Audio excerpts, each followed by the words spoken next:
This is Horam with Horam's Quorum. My guest today is Bilal Zaidi, who's the host of Creator Lab, which is one of my favorite podcasts. It's got the highest signal to noise ratio out there with the creators, the CEOs, writers, with a variety of people that he interviews. And I wanted to talk to him about the strategy behind his podcast. We talk about some of the insights he's learned from the guests that he's had. We also explore some of the interesting connections and differences between growing up at the son of Pakistani immigrants in the US and the UK. So I enjoyed this conversation a lot. I hope you will too. Well, I'm glad that we finally sat down to talk. And, I've been a big fan of your podcast for a while. I think, the quality guests you have is exceptional. And I think you just do a great job of putting people at ease. Maybe it's the whole British thing. People love that debonair British thing. Might be part of it. I like to say it's the Pakistani and British part of me, because we're welcoming people too. We stuff samosas in people's faces when they come over and give them tea. So I think it comes from that side too, man. that definitely could be part of it. Well, so I guess we can start. There's so many places we can start. I think I'm really fascinated with your podcast and what you're doing with this. So we can start with the genesis of it. And you shared with me that part of it started with you doing slams in New York. So I want to hear about that. So what was, I think I've been to a couple slams. Honestly, it's not something I've done too much of. But like what brought you to that? What said, hey, what was it? Was there something in you for a long time said, I really got a slam? I don't know if that's the verb, but like what led you to it?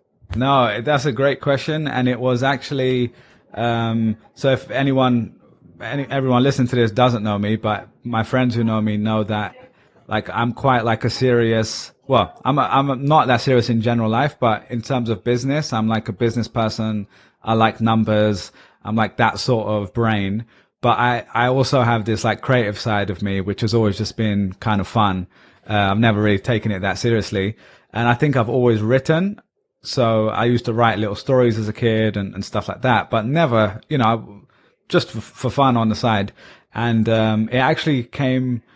So a slam, what you're referring to is basically poetry slams, right? So they're like spoken word poetry essentially. And I wasn't really that into kind of like writing that sort of stuff, but I used to go. So I'm a big like hip hop fan. I grew up loving like Nas, the rapper. He's like my favorite rapper. So he's all about lyricism. So I've always just loved lyrics. And then also in our household, we're Pakistani. So there's all these, Pakistani poets that my dad and granddad Dadabul would be saying like, va, va, va, va, va, like saying all this stuff. I don't understand like the Urdu as well as they do, but there's a saying like all these lyrics. And I'm like, oh, I wish I could kind of understand it at the level they do. So I kind of grew up in that household of respecting it. But I feel like in the UK where I grew up, it wasn't really like a thing. It really came from this American culture of, obviously poetry was a thing from like ancient times, but in the US, this thing called spoken word, it was something I saw on the internet. And I think there was something called deaf poetry, which is started by Russell Simmons, who's a big music mogul in the hip hop space.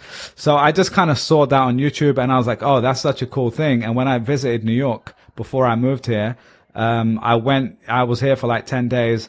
And my favorite moment of being in New York that week was I went to the Nuyorican Poets Cafe in the East Village.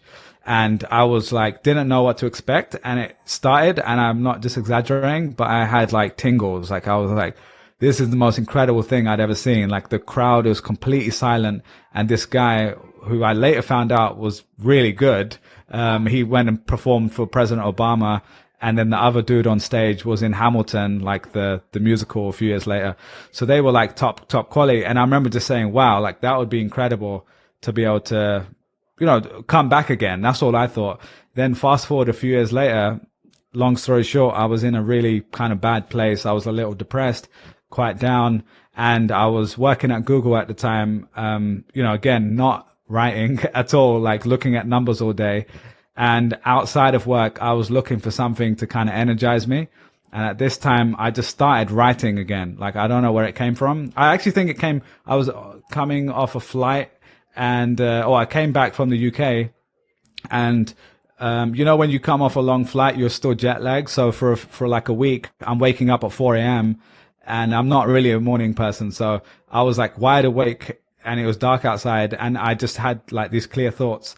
So, and I just started and I had this idea of the first one I wrote was called pomegranate juice or anar juice.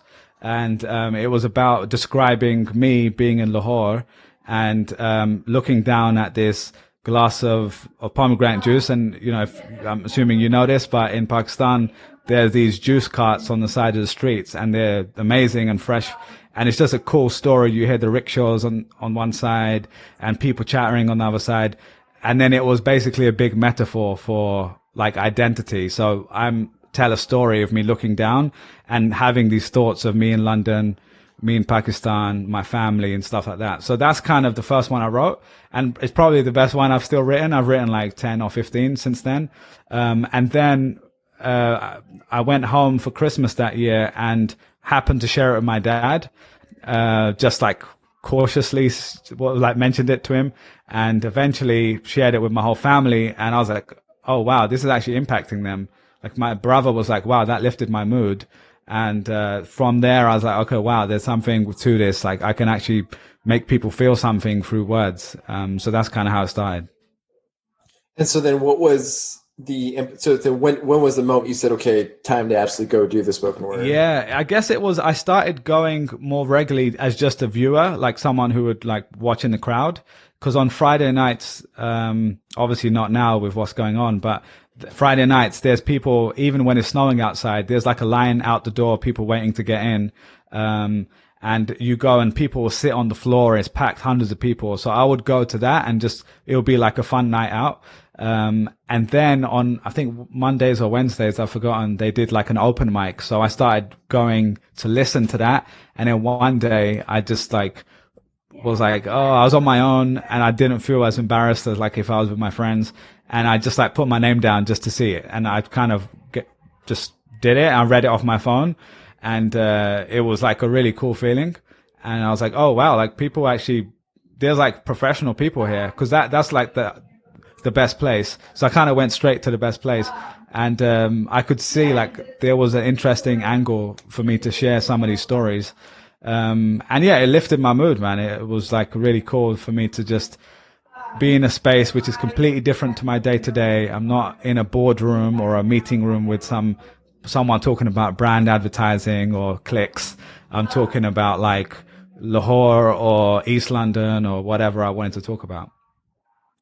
And so what was the path from, from storytelling and sharing that to, because, podcasts are about other people's stories. So what was the path to, wanting to do that and share other people's stories and With the find an podcast. audience for that? Mm-hmm.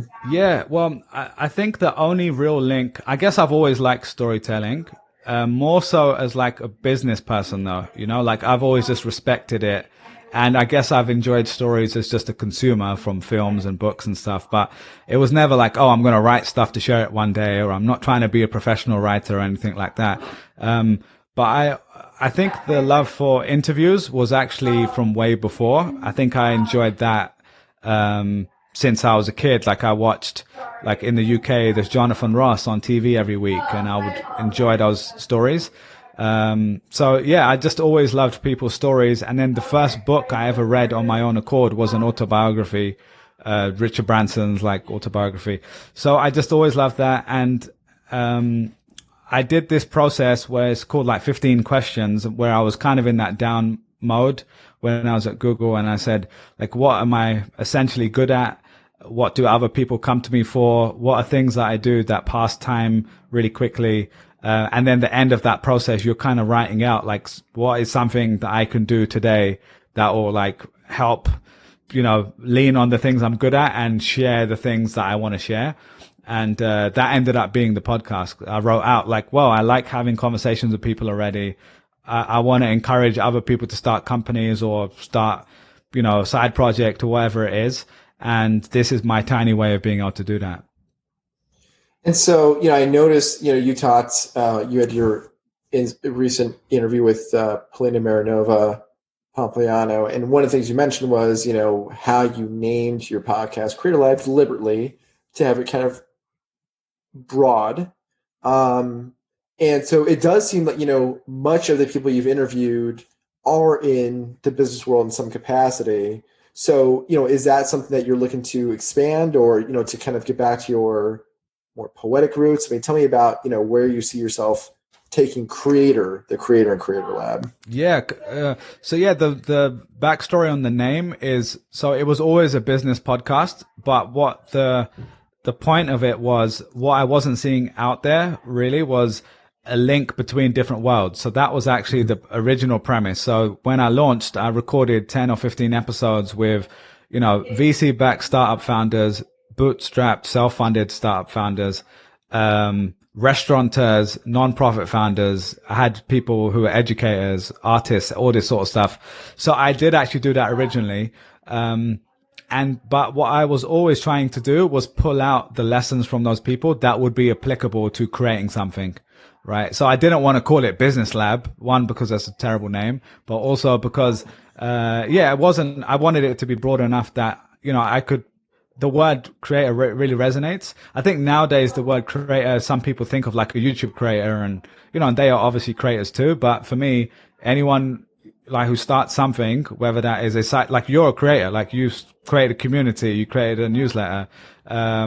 That's to me is a form of creation. So you have to take an idea that's in your head, make it a reality, grow it. And all of those things are things you can learn from like people who've done it at a higher level, So like, for example, Scott Harrison, founder of Charity Water, he is one of the best promoters in the world, right? An incredible marketer. And, there's stuff he can teach a startup founder, and there's stuff a startup founder can teach him. So I wanted to bring those worlds together. And I feel like a lot of the time people are in different silos and they just kind of learn what the SaaS crew learns about and the D2C e-commerce people. And, there's obviously value in that because you can go deep, but a lot of the time it's not as interesting because, it becomes quite one dimensional.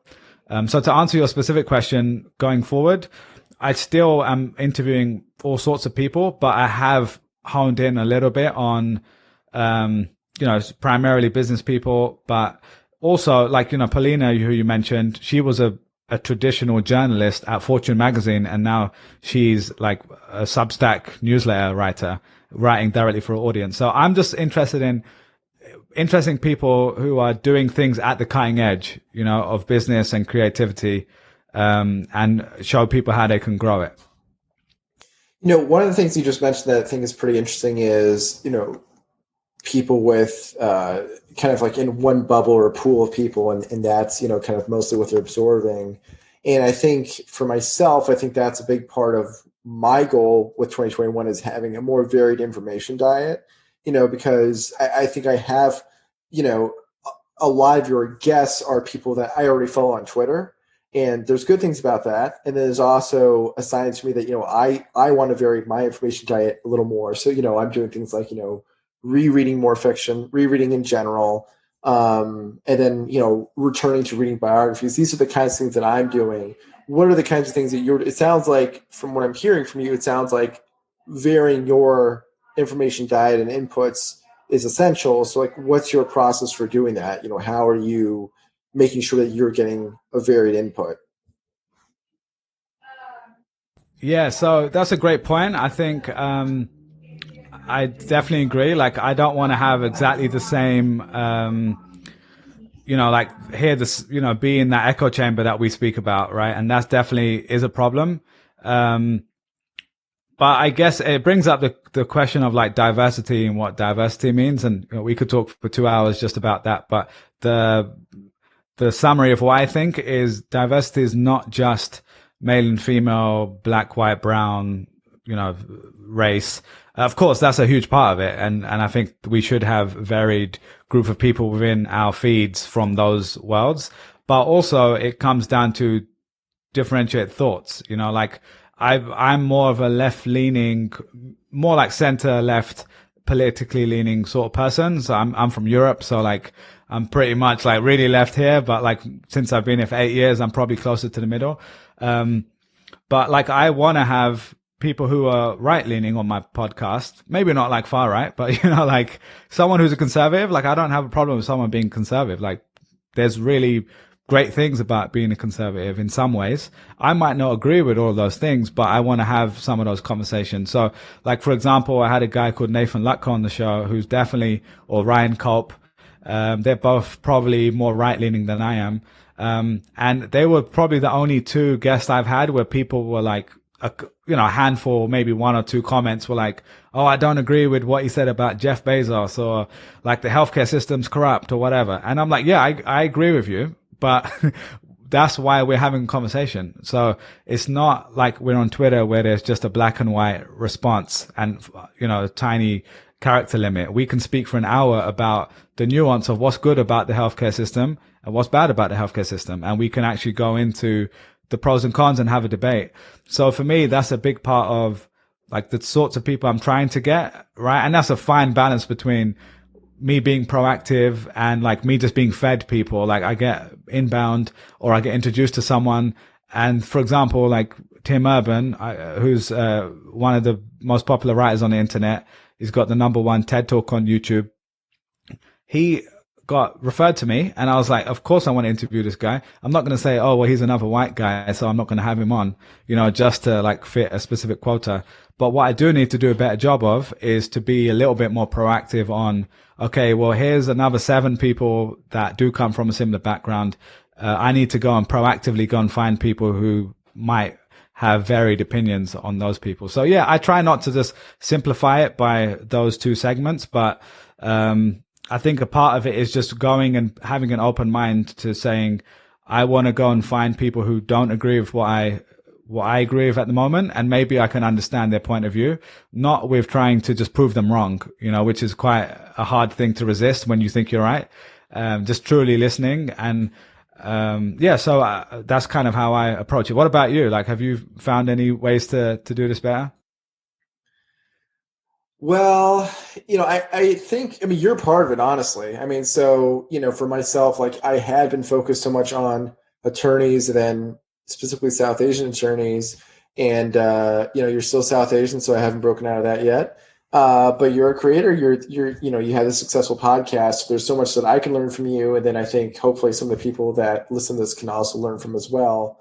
So I think it's, I like going, one step in each direction. So, okay, there's this grid of maybe, just primary so like all things considered, I like talking to South Asian people because, it's not like you meet so many of them in life. I grew up in a part of the world, like where I grew up in New Jersey, had a really high South Asian population. So like I happen to grow up with plenty of that, but come on, all things considered, there's still not that many. So like, I never object to having more people and elevating more voices like that. Yeah, and sure. I've definitely talked to enough attorneys for a lifetime. I don't need to have another conversation with another attorney ever again. But, I kind of like building from, from a small pool of people. Of course we all know about things like, how Facebook started. Facebook, of course, was Harvard only, Ivy Leagues only, college only, then expands from there. And so I like serving, a small group of people and just growing from there, just organically, and just kind of finding your path from there. That's kind of like my approach to it. And I noticed that, you've also, you interviewed Paulina, you also interviewed her husband, just like, there's like, you interviewed Andrew Wilkinson, and, he's tied to Sean Puri and Sam Parr. So I noticed that, you're also kind of using this chain. And so I'm kind of curious, where do you think that's leading you? Like, that seems kind of be along the lines of what I was just talking about for my approach. But again, with what we're both talking about is balancing the pool of people we have on hand and that coherent story with adding new pieces and connecting the dots. So tell me about the strategy in kind of, or whatever word you want to use, maybe it's not strategy, for chaining people of a kind of a similar, pedigree, but then also Definitely. wanting to expand beyond that. Yeah, for sure. The way I describe it is like a cluster of people. So, and I'm looking at like visually, there's all the people in the world, and I'm going in one part proactively to a certain cluster, which is already a cluster that I'm a part of. So that's the first part. It's not like I'm like identified some rising trend and I'm like, oh, that's cool. Let me go and hang out with these people I don't actually like. Like these are all people I follow. I like their ideas. I like what they're doing. So I think that's the first step is I looked at like, what am I genuinely interested in? And like, where am I already spending my time? So that is definitely, more recently on Twitter is a good place for that because you see kind of a shared group of values. But it's also wide enough that you can see people like there's a guy coming on soon, Sweaty Startup Guy. If you've seen him, he's like killing it on Twitter, but he's a traditional, like, in many ways traditional, business person in that he buys commercial real estate. He basically brings a certain layer of technology to it, but he's not trying to build the next Facebook, right? So I'm as interested in that as I am someone like the founder of Square who I had on, who was like truly innovating to create this multi-billion-dollar company. So for me, it's all about like, are they doing something that's interesting enough that I can learn from, and is there a lesson for people to take from this? And obviously a story is important and that sort of stuff. But to answer your question directly, I have been a bit more intentional about a cluster of people. So yeah, a lot of those people are friends. They follow each other. A lot of us who follow them follow the other people, which I think is a good thing, especially in this current stage I'm in, because I basically went to doubling down on the podcast like in August. Because, I've been doing the podcast for 5 years. Like I've been recording while I was at Google, while I was at Charity Water, and then I quit my job to give myself the room to spend more time on it. And it was only until like August last year where I said, okay, I'm actually going to treat this like it's one of my main things, not just a side project. And I have a digital marketing agency, consultancy. That's where I make most of my income. So I still have that and I'm running that at the same time. But I said, well, if half my week is spent on doing great interviews, finding those people, recording, what would the kind of week look like if I dedicated that amount of time to it?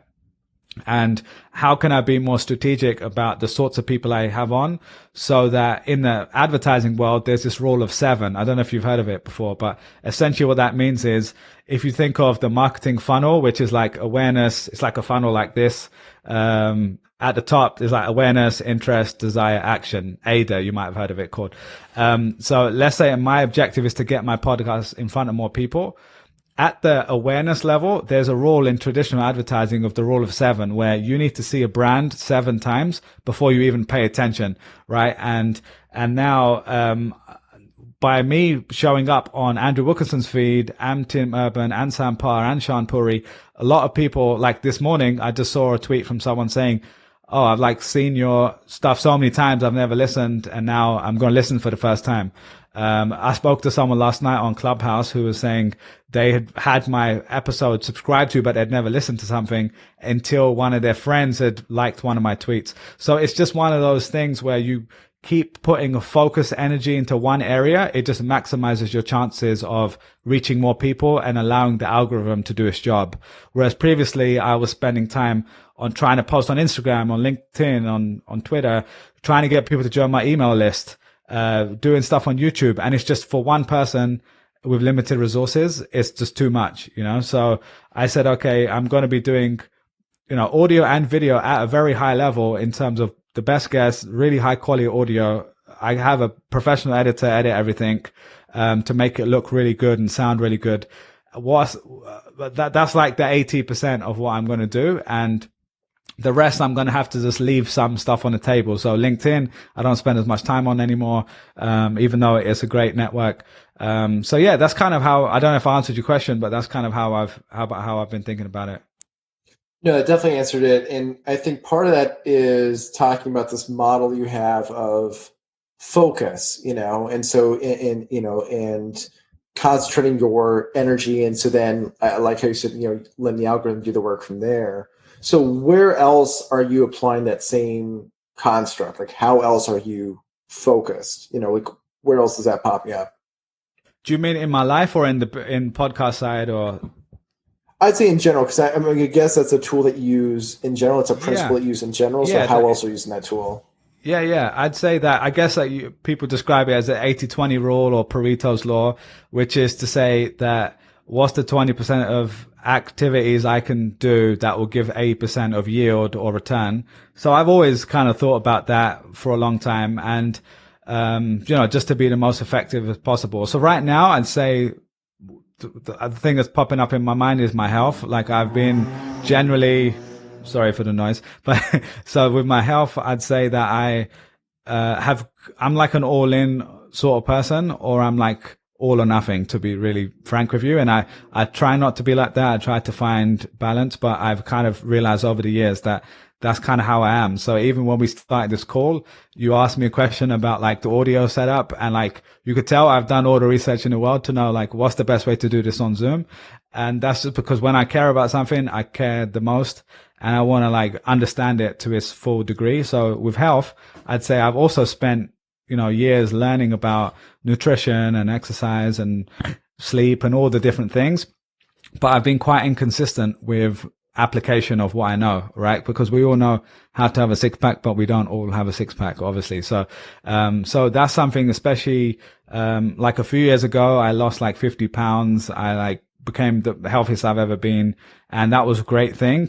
I needed to. I was not in great shape and wasn't really healthy. And then over the last year, we've been sitting at home, feeling sorry for ourselves and eating terrible food and stuff. So this year I've been really focusing in again on like the 80-20 of that. Like what are the things I can do to really, get myself back in a good place. And that's going to plan because I've done it before and I know what to do. So that's one area. And in general, it's just work, man. Like, if I have the business on the agency side, the podcast, I'm trying to just have a normal life too and speak to friends and, speak to my family every day and stuff like that. So yeah, it's just about like prioritizing. So I think I've got a lot better at it. But there's some more things that I'd like to do that I'm not doing yet. So like I want to potentially buy businesses. That's like something I've had in the back of my mind for some time. And kind of transition eventually from the agency stuff, which is great for cash flow, but maybe not long term what I want to do forever, and kind of apply what Andrew Wilkinson is doing. He was just on my podcast this week. He's done that with 30 different companies and he's buying existing companies. So that's another reason I do it, because I can go and ask for a meeting with someone who's done this for 10, 15 years and learn all the ins and outs of what's working for them, So that's really interesting. So is part of the goal with the pod? I'm trying to think about, what sort of compounding effect the podcast has for you and what the connection is between your other work. I really haven't gotten a lot of sense of, well, you tell me, like, what is the connection between your agency and the podcast? Yeah, it's, it's a great question as you framed it around like, what's the compounding nature of it and like how I think about it. For me, it's ultimately the greatest compounding, apart from obviously money in the bank, well, not in the bank, money invested, is like knowledge and relationships. So to me, that's the two things that like the podcast accelerates more than anything. So I make connections with incredible people and I learn every week at a far greater rate than I would if I didn't do it. So like for one example, I interviewed Tim Urban, and I've been wanting to learn about artificial intelligence for years, like really sit down and like read stuff on it. And, I just know stuff from like time at Google and, just reading articles here and there. But for that interview, which we didn't even end up talking about AI that much in the end, I spent hours reading his stuff where he wrote about AI, spending 6 months with Elon Musk and the Neuralink team and stuff like that. And that to me wouldn't have happened unless I had the podcast, I also wouldn't have made a connection with him where now I can, speak to him enough that we can like text and be on okay terms, so that's kind of like that to me. There's no downside of that, right? In the long term, anything I do, whether that is starting a company again, if I'm trying to get more clients for my business, if I'm trying to just make new friends, like better connections of people, like the 5 people around you who make you like a better person. That's kind of my way of compounding all of those factors. So directly with the agency, to be frank, it's not something I'm like super focused on, like trying to grow like to a crazy level. I'm just like happy at the stage it's at. where I have enough money coming in, cash flow. It takes a certain percentage of my week, which I'm fine with because it keeps me learning in that world as well. And then, yeah, so that's kind of how I think about it. So I have had clients from my podcast where they've either heard me or I've interviewed some of them and they've become clients, or they've got a friend who's got a company and they now know me and have heard how I think and think about business and marketing. So yeah, it definitely helps. But, it's, if you just compare that to asking on a DM or a cold email, hey, are you interested in digital marketing consultancy? Like, they're like, who is this person? Is this like another LinkedIn spammer? Like, it's very different to, hey, I've got this podcast where people listen. Why don't we meet? And of course, that's not the primary reason I'm even doing the podcast. But when I have the time with them and I've got 2 hours with them and they actually understand who I am and what I'm doing and stuff like that. If I do a good job, they're probably going to be someone I continue speaking to over time. So that's kind of how I think about it all. Is there anything you're doing that's intentional or systematic about how you stay in touch or grow relationships with the people you've interviewed? Because I've already noticed with myself that, there is something that's kind of fascinating and special about the relationship that you have with someone after you've interviewed them. And it's kind of fascinating. You just feel like you went through the trenches on something. And so I'm kind of curious about what you're doing. I can only imagine that you're doing something intentional around sustaining and growing those relationships. And so can you talk about that? Yeah, I would say the short answer is yes, but I would also say with the caveat that before the podcast, I've always just done that. As in, I genuinely like people and I like I'm interested in people's stories and I'm interested in like how I can just stay in touch with people. I like having friends. I like hanging out with people. So I think that's already like a natural thing that before, during college, I would like cold email. Like I cold emailed Gary Vaynerchuk when I was like 18 and he responded to me. And then 10 years later, I interviewed him, right? Or I cold emailed a blogger that I liked who was a student at UCLA. And then, 5 years later, he invited me to his wedding, so those sort of things happen where I wasn't trying to get anything out of it. I was just genuinely like expressing oh, you did something cool. Like, let me just send you a note. So I think that's the first thing is like, it's not coming from a place of like, give me something, I'm just expressing a genuine thought to those people. And then when it comes to the podcast itself, yeah, I think the first thing is I have to turn up and do the best job I can. So what I'm always looking for is at the end of the conversation, I ask for feedback if they have any. And most guests will say, oh, you did a great job and you were really prepared. And that is like the greatest compliment to me because like growing up, I wasn't that prepared, right? Like as a student, like I was a pretty good student, but I wasn't like I was super last minute and I didn't, do the prep work I should have. It's like bad habits. And over time, I've got better at being more proactive with that sort of stuff. So if I've done a good job, I've shown them, I've done the research, I've tried my best to make it the best interview possible, then I'm already in a good place. The other thing is, like you said, the conversation you have in an interview like this is different to just meeting someone for coffee. Like it's very, like I can't ask you about your childhood if we go for coffee, that'd be super weird, right? But if I'm having this conversation, you can ask me anything you want and it's not going to be weird. I might say, oh, I don't want to talk about that.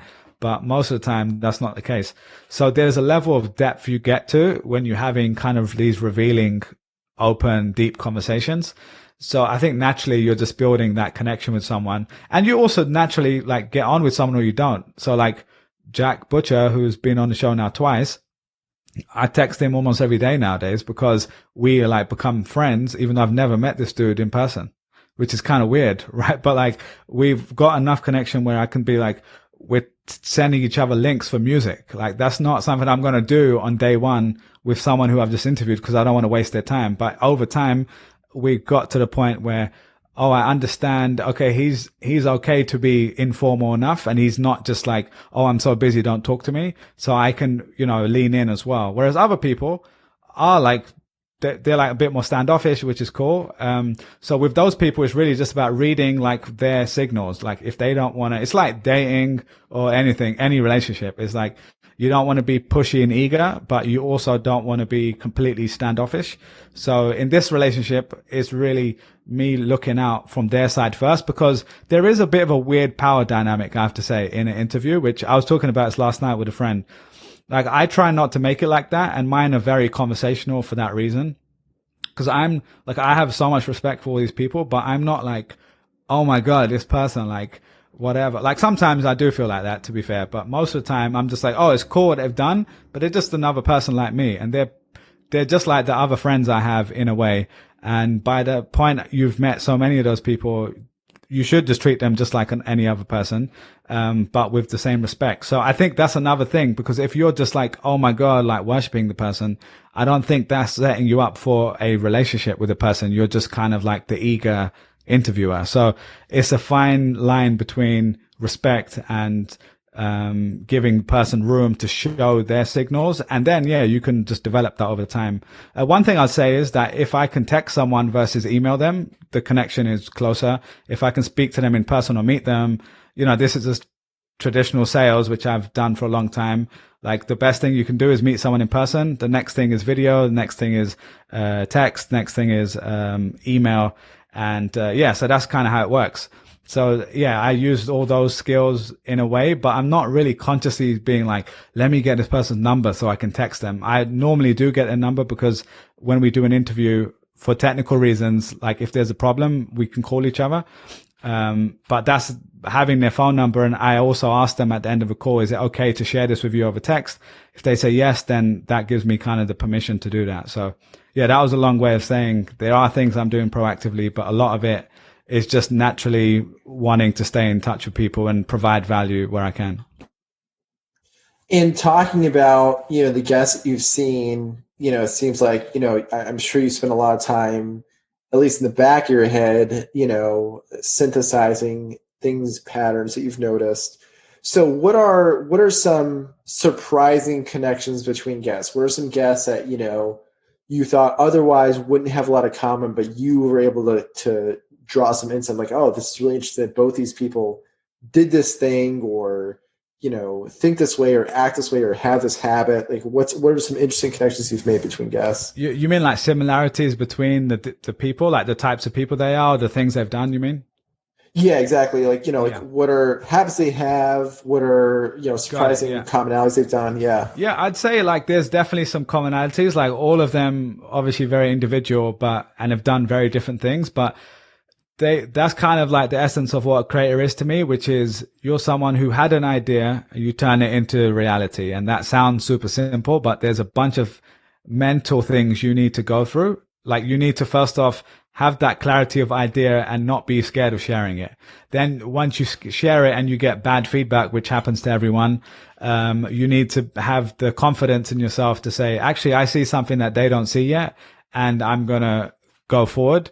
And then they have the ability to convince other people, which is the skill of pre-selling or telling a story or sharing a vision and motivating people and convincing them like, this is something so exciting. You need to jump on this rocket ship or this nonprofit. This is the cause that you're going to care about. And this is why you should care about it. So I guess the summary of that is like being convincing or being able to sell is a form of it. And a lot of it is mental. That's why in the interviews we do, I'm not just like, and this is no disrespect to how I built the podcast, because I think it's an amazing podcast, but that is all about sharing the story, right? It's a PR story. They follow a story arc, and it's incredible. They're the best at doing it, but that's exactly what I'm not trying to do. I want to share a story, but I want to tell you the real deal. And I want to take out actionable things that you can say, oh, when I got rejected by 20 investors, this is how I actually dealt with it. And it's not just enough to say, oh, well, then you went home and you felt better about it and the 21st one gave it to you. No, that's like the stupid advice. Like, so like that's what I'm saying is like trying to take that out of people is what I'm trying to do. So back to your question though, I'd say that, the commonality is the relentlessness to be able to just keep going. That sounds a bit cliche, but just seeing like the obstacles they all had to go through and the way they eventually thought about it mentally to say, a lot of them will say to me, what's the worst that can happen? Like many of them have used that phrase. And that's something I've tried to bring into my own life, where you're over worrying about, if I leave my job, I'm going to leave this salary on the table. I'm going to go into debt or whatever. I don't think someone should leave their job to go into debt, but everyone should do what they want. For me, I left my job a few years ago And I had to lean on that advice and say, well, what did Fabrice Grinder do, who at one point had, was eating like ramen noodles for 2 years, literally, and was in crazy debt and, couldn't make payroll for several months. What did he do? And he was just like, well, the worst is I'm going to have to shut down and I'll go get a job like I had before. And that sounds so simple. And maybe to him it's that straightforward, but to most of us it's not. We have that other story of what are my parents going to think, especially our community, right? Like your parents fought and like came to America or the UK like me to give us a better life. And in fact, there's a guy, Gagan Biani, who started Udemy, the episode next week. So like late January, if you're listening to this, it'll probably already be out. And he's Indian. And we talked about this, like how our parents, you know, there was an element of like, well, we did all this so you could have a safe job. And now why are you leaving all of that to go and start this company? And I'm sure people listening to this who are lawyers have had that all their life too. Like be a lawyer, doctor, engineer. That's the standard, you know, immigrant way. And that's a great life. Don't get me wrong. But for a lot of us, that's maybe not what you want to do forever. Maybe you want to take those skills and apply it in a different space. So yeah, it's definitely an interesting, problem to have. You know, you already hit on, you know, some of the principles you're applying. I wonder if you've got more tangible examples of way earlier talking about, you know, having guests that have opposing views. And so the potential for listen to people and change your mind. And I think that's something that a lot of people have been talking about in my sphere, or something that I've been noticing a lot, is the superpower of being able to change your mind about things. Because in a sense, it's just like, it's crazy to not, right? I mean, how could it possibly be the case that you're right about everything? But so, you know, what are examples of topics that people have changed their mind on, but then, or more practical or tactical kinds of changes you've made because of what someone has shown you? Yeah, I'd say the biggest ones are, I'm not like that active in politics, but the thing that's coming into my mind, of course, I follow it like anyone else. It's just understanding the other person's point of view. Like, so I grew up, like I said, like very left leaning, still am left leaning. But by the time I came to the States, I felt crazy here because I'm used to free healthcare and I'm used to like all the kind of safety net of that Europe has.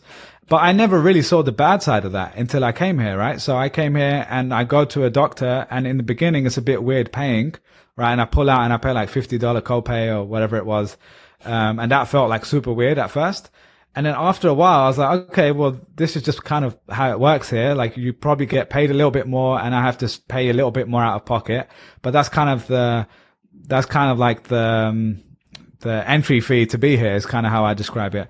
So meeting some of those people on the other side. So again, Nathan Luck as an example, he kind of, stuff that he said made me go down a bit of a rabbit hole to say like, okay, let me go and understand why conservative people think the way they do. Like, what are they conserving? And like, you know, and as I got older, I started to realize like there's this one side where conservative just really means in an age of not Trump, because I think that's more of a loaded, conversation, but just traditional conservative versus liberal values. A conservative is just trying to hold on to some things in the past, the same way we all still hold on to like family values, like as example. To me, family values shouldn't just be a conservative, like trait. That's just like, you know, something most of us probably care about. And on the other side, we've got progressive, you know, politics, which is all about progressing and moving forward. But the argument is always about the balance, right? It's about like, how much should we hold on to the past and hold on to traditions and care about the way we used to do things and the romanticism around that? And how can we lean forward and say, well, actually, well, it's stupid that people who are gay couldn't get married like 50 years ago, or whatever the time period was, in a lot of countries. And therefore we want to make changes and move in that direction. So I just think the biggest thing for me has been like meeting some of those people where I at least understand their point of view. And even if I don't agree with it, I am like, okay, well, I get where you're coming from, even if I don't completely agree with you. So I'd say the healthcare is one specific tangible example where I still prefer having free healthcare, but I get now the downsides of the NHS. Like my best friend's a doctor in the NHS and they get paid like 30, 40 grand a year. Right. And it's crazy to, in the UK, that doesn't sound that bad. But if you're in America, 30, 40 grand, if you live in New York, that's like basically the poverty line here, right? Which is crazy. So, if you're in the UK, you might be waiting 3 months for an operation that here you might get in a week. So again, it's all about the nuance. It's not just a black and white issue of free healthcare is the best in the UK and here is terrible. It's like pros and cons. So I think that's another area that kind of stands out to me. You talked about, preserving values. And I think, it was interesting to hear you talk about, the way that your father and your grandfather taught about poetry and what it meant to them. I grew up that as well. My father's like really into poetry and like you're saying, like I know some Urdu, but it was just definitely a lot of like, I don't know what you're saying. Cause it's because it's very old poems and speaking this, this it's like Shakespeare English, like you don't get it completely. Yeah. Exactly. So I'm kind of curious, what are the things that you feel like, our generation of, Pakistani, I'm going to connect the dots between Pakistani people in the UK and Americans here. What are the things that, I think we really benefit from being a part of that old world? Because I'll give you an example. I feel like something that's kind of stunned me about people that grow up here is, I think where the old world, and this isn't just exclusive to Pakistan or South Asia. I think this is true in lots of parts of the world. It's that, children are not consumption goods, they're investments. And so I think that's something they get really wrong in other parts of the world. Like that's not any way to treat a child. But I think some of what they get right is the notion that, children have responsibility. So I think something that always stunned me was, American kids who didn't have any chores or anything like that. So what do you feel like are the things that, so I think for myself, I definitely have this like hybrid view of values of, hey, I think old world gets some things right, new world gets some things right. So what do you think is that mix for you? Like what are the things you think? Yeah, it's a great question, man. I think it's hard. I'm trying to think because by now it's just this big mishmash of cultures, like the way you speak Urdu, English together. Like there's some words I don't speak the best Urdu, but I understand it fairly well. And there's some words, like I was saying this the other day, that like I was trying to think what the English word for bangan was, which is like eggplant, right? And I was like, I'm so used to calling bangan at home, or okra is bindi, right? So like there's just some words I just don't even know in English because I've never had to deal with it. Similarly, there's just some things I'm used to doing that are just the way I've been brought up, or I don't even know the difference because I was just in my household. So I guess, I think the big struggle, and this might open a whole can of worms, but like the biggest struggle for a lot of us, I'm sure people listening to this too, is the religious side, because regardless of the culture, it's the religious values that if you don't agree with everything that your parents do, it becomes quite difficult to just completely let that go, or like have them not be upset or disappointed that you're not going to grow up in the same way that they did, which is of course the same for every race and religion. But I'd say like with my background and your background, I'm sure as well, being Muslim, there's a lot of like rules, like don't eat this food, like pray 5 times a day, don't drink. And in the West, these are like core to the culture, right? So you're growing up around it and you're not doing that. And you're just like, okay, well, this is like, it's just a weird hybrid, And I will say the big difference, where did you grow up in California, was it? Oh, New Jersey, you said. In Texas, Jersey, right? Yeah. Texas, New Jersey. In Texas. Mm-hmm. Texas, New Jersey, did you say? Texas, and New Jersey. Oh, okay. I was like, is there a part of New Jersey I've never heard of? Yeah. Okay, cool. So, and if you don't mind me asking, was it more like mixed, or was it more white there? Was it more Desi community? Like, what was it like? Yeah, so I grew up in Houston, and so that had, just by virtue of being a huge city, a ton of South Asian people in general. And where I grew up in Alief, which has, like it's kind of like well known for being like this like immigrant melting pot. Like tons of Vietnamese people, that kind of stuff. And then where we moved to for a school district. My parents identified a good school district, public school district in New Jersey, so we moved there. And that was by the time I graduated high school, that was 40% Asian. There was a huge Asian population, right. And it's grown even since then.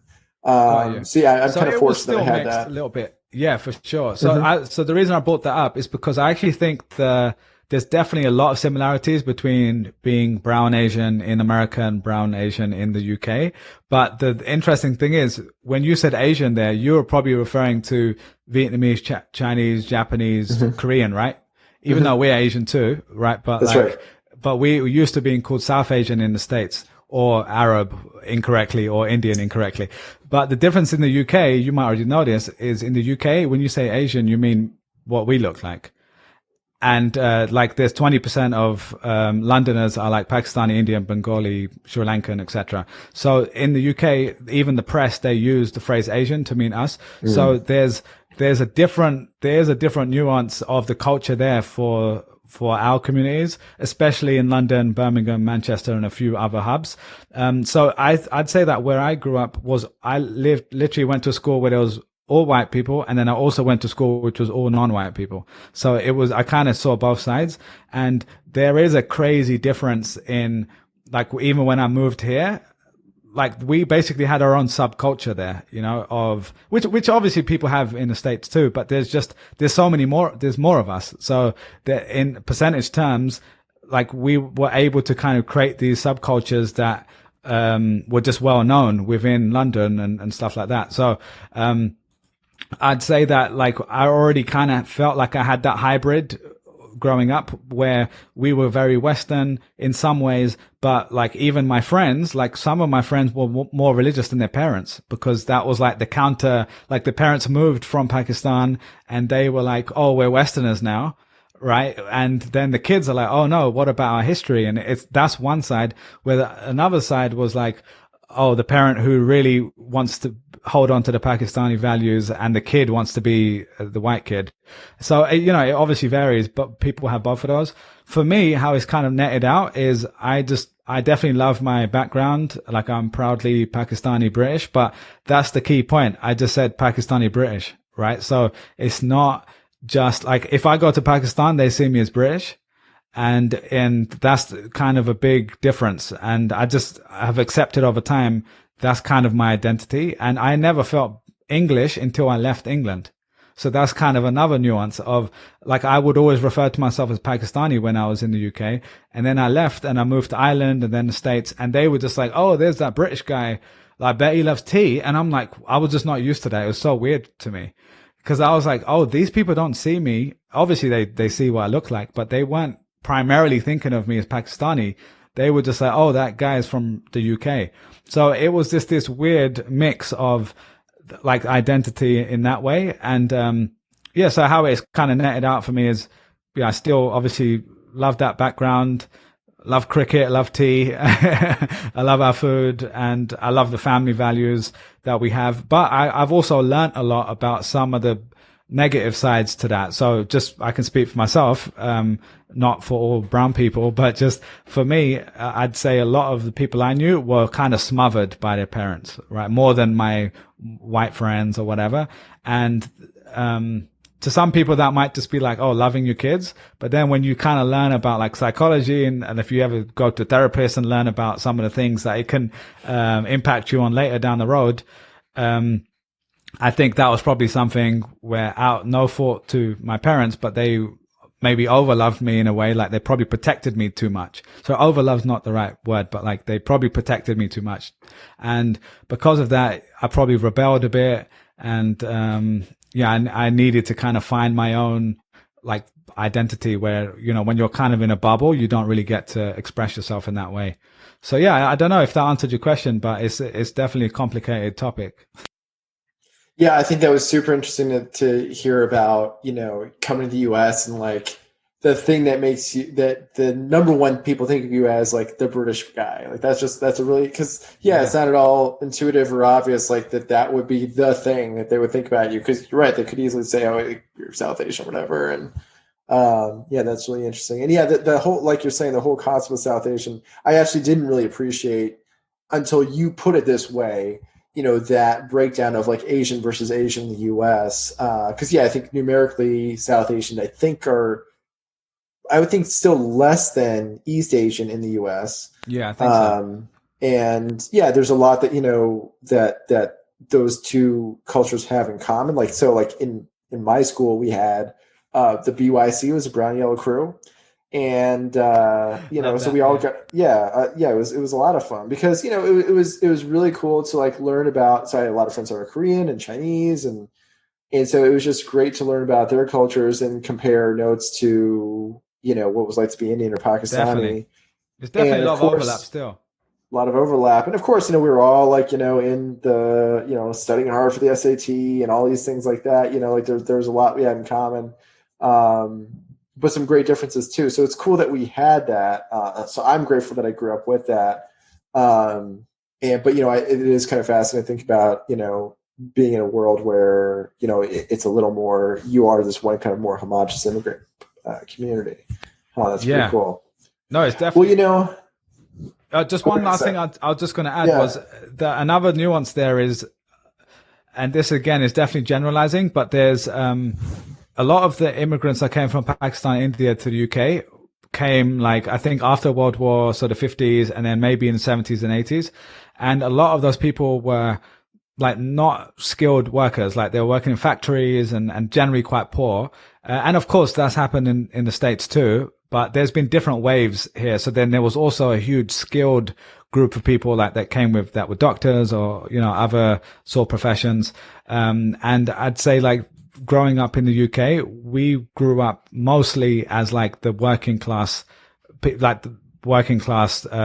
living in those communities alongside mostly people from like the Caribbean, Eastern Europe, Turkey, Africa. So that was just one big crew of people. And the perception of us was closer to, like, we have a lot of stuff with Black Lives Matter nowadays, which is not the same thing, obviously, for us, but we would have similar stuff of like getting stopped and searched. After 9/11, having a lot of issues, obviously, with that sort of stuff too. All of the place where I went to school, which was kind of in the bad school, like the biggest gangsters were the Pakistani dudes. So it wasn't just whereas here, my friends, my cousins and stuff that I know from New Jersey, yeah, like they have some bad pockets and stuff, but it's not the same perception. Whereas in the UK, like there's a little bit of a different perception, there, I'd say. So yeah, it's an interesting nuance that I don't think people fully get. And the last thing I'll say on that is like the mayor of London is Pakistani British guy. So that's just another, like, just shows you how entrenched we are within the kind of culture there. Yeah, well, now I have to add one more thing to that, which is, part of the whole thing being the BYC crew is, it was kind of like, just riffing on the concept of a b-boy crew, and so actually like, so hip hop was very influential for the Really? culture that I grew up in. And I liked hip hop plenty, and so I grew up in an era where there's this whole East Coast versus West Coast thing. So you had things like the Wu-Tang Clan, that you're really proud of, or Biggie, and these are the kinds of things that you had a lot of pride about. I myself only partially identify with hip hop. I didn't really relate to it, but it was a really strong undercurrent. But I was always really fascinated with that because even back then, I'm just like, this is so weird that like we're all about hip hop because like, come on, like I mean, yeah, a lot of us are not particularly wealthy, and for a lot of us, the path was, we went to a school district it was West Windsor, Plainsboro, and West Windsor was kind of the nicer part of town. Plainsboro was like poorer part of town. And Plainsboro is like, a lot of us immigrants started in Plainsboro and you came here, you didn't have any money, and then you worked, you busted your ass and made some money, and then Completely. you moved to Yeah. West Windsor. Same as And so, my situation. Yeah. okay, yeah. But so, I mean, like, so, yeah, I mean, so in relative terms, relative to our white peers, we were definitely on average starting out poor. I don't know if that, I think where we ended up, I think is definitely not Maybe different. any Yeah. less. Yeah, maybe where Asians ended up out earning their white peers in that part of the world. But all the same, even objectively compared to say the circumstances where like when we listen to this music, we're hearing about what Brooklyn was like back then, and like what New York was like. Okay, well that's not us, and yeah, okay, we get some hassle, like you say after 9/11 was pretty bad, but come on, like Yeah. you It's different. know it was just different, right? And so it's fascinating that hip hop is this language of disaffection no matter what your circumstances is, and Completely. even if objectively things aren't bad for you, you're perceived as mild minority, whatever, but just if you're just not part, you're disenfranchised, you aren't part of the system that, that does speak to you. So that's interesting. Yeah, no, definitely. Yeah, I completely agree, man. It Yeah. definitely was like the rebellion anthem. Like it was the music for people who felt like they didn't fit, which to be honest is basically all people, right? Like everyone doesn't Yeah. feel like they fit in. Even like the rich white kid feels like in their own way, and they obviously do have their own issues too. So it's kind of the beauty of that culture and music. For sure. Yeah, I agree with that. Okay, switching gears kind of a lot. I think another thing that we've only kind of marginally touched on, we talked about use of time a little bit, but I'm kind of interested in, because, you do have these multiple demands on your time. So you've got to allocate your time like capital. Like how do you've got to be thinking about how you do that. So interested in hearing you talk about that. And also interested in hearing about, habits, because, I think I'm pretty interested in habits, and I'm interested in hearing about, what are your core habits? Like, what do you think is like, the anchor habit of your day?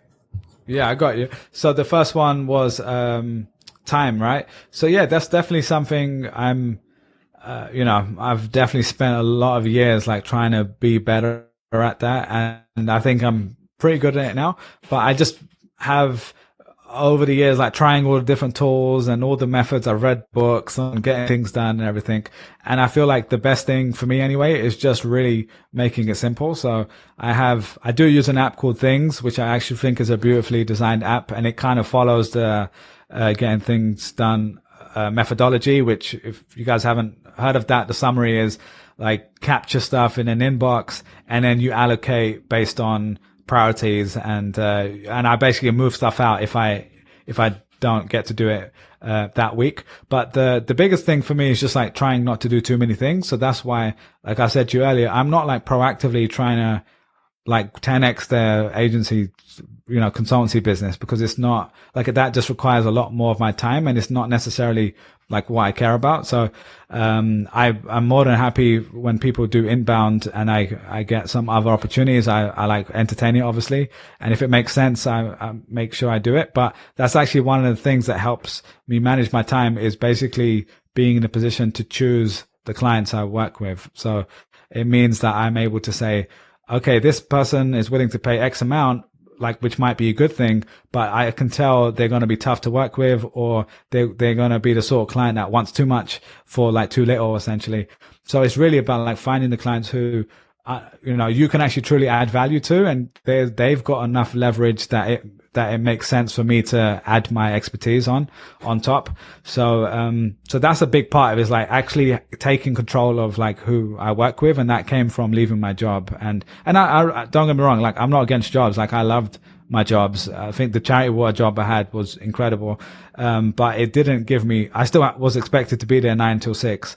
Right. And, that's fine. Like that's not that crazy a life, but you're not going to be able to choose to have an interview for my podcast at 3 p.m. on a Thursday, right? Like it's a different sort of control, and that's what I was optimizing for. So that's kind of like at the macro, like making sure I'm not taking on too much. And then it comes down to, I basically have inbox where I capture to-dos, and then I move them in every week. I review and I say, these are the like 3 to 5 things that are the most important. If I'm stretching myself, these are the other things I'd like to do. What are the things that I can delegate? So I have an editor, for example, that I can share all the editing tasks for the podcast. And I've over time kind of trained her to do more. So like and she's great. And like she's now also does like the timestamps, which used to take me forever. So I'm like more than happy to pay her to more money to do it. But it's just making sure I had the confidence. Can she do this first task properly first? Okay, cool. Let me kind of graduate it and give her more responsibility. And she's proven that she can do that. So that's the other thing, is like finding areas of leverage. So whether that's literally just paying someone to do stuff that, they're better at doing, and I can spend that time earning more money from the other things that work for me. And then, the way I actually manage stuff is I put everything on my calendar, like most people, I'm sure, that are listening to this, but I actually basically have the Things app on my desktop and my phone. And in the beginning of the week, I can drag that onto my calendar. So if I've picked the 5 tasks, I'll like allocate time. Like there's a 3-hour block. The other thing, which I'm sure many people have heard before, is just batching stuff. So standard Tim Ferriss stuff from a long time ago, but still works, is I try to only have meetings on 1 or 2 days.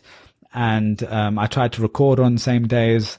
And I try not to just have like a bunch of meetings scattered throughout the week, because a lot of the stuff I'm doing is like deep work, whether that's digital marketing strategy stuff, or it's like thinking about like how I can grow things, or if it's like researching to do an interview. There's just, I need like to be able to dedicate hours of time at a time. So yeah, that's kind of how I try to like group some of those things together. And try to stay disciplined. But obviously I don't get it completely right like everyone. And then the last thing I'll say is at the end of most days, I will just quickly review like what I did, and I'll rewrite the task for the next day. So by the time, cause it's all fresh in my head. So by the time I get to the morning, like I can hit the ground running. I'm not like trying to recollect my thoughts. I'm like, oh, okay.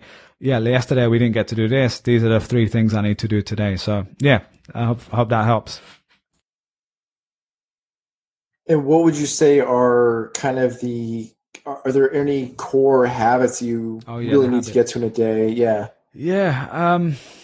I'd say I forgot what it's called. It's like an anchor habit, or cornerstone habit is the phrase that I'm looking for, which Steve Schlafman was on the podcast and we talked about that. He's an angel investor and like a coach nowadays. So he's all about frameworks and, personal growth. And, so I really like that concept of like, what's that big habit that helps everything else be better? And for me, it kind of comes back to the health side. So to me, it's always food though. When I'm eating clean, I'm like disciplined, cause that's what I need. I need structure, cause I'm not a structured person naturally. I'm like all over the place. So for me, I need, I'm going to eat twice a day. These are the types of meals I'm going to eat. These are the like, so my diet right now is basically chicken, beef, keema, and like ground beef or whatever. So some sort of protein, fish, vegetables, salads, and that's majority of what I eat. Like, and then eggs. So that I don't have to rethink every time, like, what am I going to cook today? And I've been eating the same thing for the last few days. And I know, like, I've done it for enough years in the past where I've like logged everything, and I know roughly like how much like I need to eat. Because, someone like me, I could eat like pasta every day if I wanted to, and I could eat it like 4 times a day because it's delicious. But I know I can't do that. So I just have to be quite strict about like cutting stuff out. And that's the problem, because, finding balance for me is quite difficult. So I definitely ebb and flow in it. But right now, when I'm focused on that, everything else feels better. And then obviously sleep is the other big thing. So I don't know if you would count that as an actual habit, but, trying to get to bed at a certain time. There's certain rituals. I tried to turn off my phone before, but I don't nowadays, to be honest, because I'm on it quite a lot. And then it's just basic stuff. Like I make tea in the morning. I used to make a lot of coffee, so I kind of did this manual process of grinding the beans, and like that was my time to like really just focus in on that. And yeah, I listen to podcasts all the time as well. So as soon as I wake up, I'm normally listening, and some people don't like that, but for me, I'm normally listening to something in the morning that's funny, and that's kind of not everyone does that. But to me, like laughter is like the best way to start the day. So even if it's like a podcast that I find funny, like there's a few podcasts I listen to regularly, like that just gets me in a good mood, and then obviously I shower and everything. And, I'm normally listening to something, whether that's music or the podcast, when I'm in the shower too. And that just gets me started on the right foot. And then, and nowadays I've been doing a lot of like first thing in the morning, we go for a walk, and like, that's all we can really do right now because it's cold. So that kind of gets me in the right zone. Yeah. I've also been starting my days with a walk first in the morning. And I like that it's cold out. That is, it's just kind of like when you get that cold in your nose, it does help you wake up. Yeah, I like the idea of the podcast. That's, listen to something funny first thing in the morning. I have heard people say about like someone was theorizing that, it is important to have social time in the morning. So that's an interesting concept, and I'll have to try that out. Especially right now, because we're not getting any. To me, it sounds really sad, but I listen to the same podcast where it's a group of comedians talking or whatever. Mm-hmm. And it sounds really sad, but that's kind of like your friends right now, because you're not seeing anyone. Like I'm seeing a handful of people. So every week, you're hearing these things, you're kind of there in the room, and that is good for me. Other people, I think people kind of get a little bit too, like, oh, you like get too Naval like, and it's like, oh, don't touch your phone for 3 hours and only meditate for an hour. And it's like, cool, if that works for you, but most people shouldn't do that. Like, you know, it's not practical for most people. And I think it just comes from this place of, you know, he's a great dude and really wise. I do like him, but like, I think people just follow rather than finding what works for them. So for me, laughter gets me in a good mood. And I think it is the case for most people. And the other thing I have done in the past, which I don't do as much, is reading in the morning.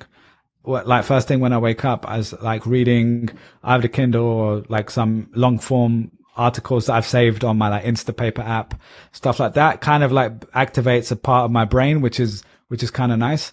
But realistically, I'll be honest, I wake up nowadays and I'm like got lots of pings and I look at the notifications like any person does. So I'm not trying to pretend like I've got this Zen thing down. Well, it's funny because you know, on the subject of podcasts that kind of like, you know, leave you, you know, feeling good or just, you know, having a sense of, you know, some consistency from it. Your podcast is definitely one of those for me. So, you know, I just know that it's got a very consistent vibe. You're always so chill. And you know, like we were talking before, like it was just kind of fascinating to like start this call with you because you're still in the same set that you always are in, and you know, you've got the same voice, and so you know, it's always the same thing. So, well, hey man, I'm really glad that we did this, and this great. Thanks for having me on, dude. Yeah, man, I'm looking forward to further conversations, and it's been cool. All I'd say is if anyone's listened, they made it all this way. Thanks. That's really cool that you listened. And yeah, I'd love to hear from people if they did. Just like the best place for me is either Twitter. I'm at Zaidi on Twitter, or LinkedIn. I think a lot of the people listening might use LinkedIn. Bilal Zaidi, maybe you can link to it. And yeah, if you like podcasts, then obviously check out Creator Lab. It's on all platforms and YouTube as well. So if you prefer clips and the visual, it's on there as well. So yeah, I'd love to hear what you thought of it, and it'd be great to stay in touch.